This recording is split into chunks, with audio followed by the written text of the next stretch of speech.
everyone, assalamu alaikum. This is me Sadia Tabassum Choudhury. Welcome back to my new vlog. So guys, আজকে আপনাদের জন্য নিয়ে আসলাম একটা new blog. So আজকে আমাদের সাথে রয়েছে মোহাম্মদ ইয়াসিন বিল্লাহ। সো ইয়াসিন, কি করছো তুমি এখানে বসে? পড়ালেখা করছি। পড়ালেখা করছো? বাহ, হাতের লেখা তো বেশ সুন্দর তোমার। অনেক সুন্দর তো ইয়াসিনের হাতের লেখা। গাইস দেখেন, তোমার এই হাতের লেখা কে শিখিয়েছে তোমাকে? ম্যাডাম শিখিয়েছে। বাহ, তুমি কি কি পারো? কবিতা পারি, তারপরে আরো অনেক কিছু পারো। তাহলে আমাদের একটা কবিতা গিয়ে শোনাও তো। আটা গাছে তোতা পাখি, ডালিম গাছে মৌ, এত ডাকি তবু কথা কও না কেন বউ। মাশাআল্লাহ গাইস, ইয়াসিন কিন্তু অনেক সুন্দর একটা কবিতা গিয়ে শোনালো। আরেকটা কবিতা আমরা ইয়াসিন তোমার থেকে শুনতে চাচ্ছি, আমার অডিয়েন্সরা শুনতে চাচ্ছে। ওকে, ওই যে কি মামা বাড়ি? মামা বাড়ি শোনাও তো।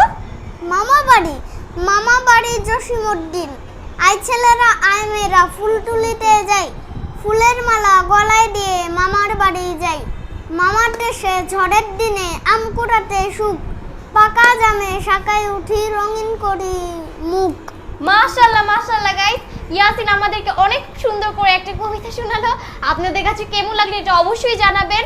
এন্ড ইয়াসিনকে থ্যাংক ইউ, ও পড়ার মাঝখানে আমাদের কিছু সময় দিল। So thank you so much. আল্লাহ হাফেজ গাইস।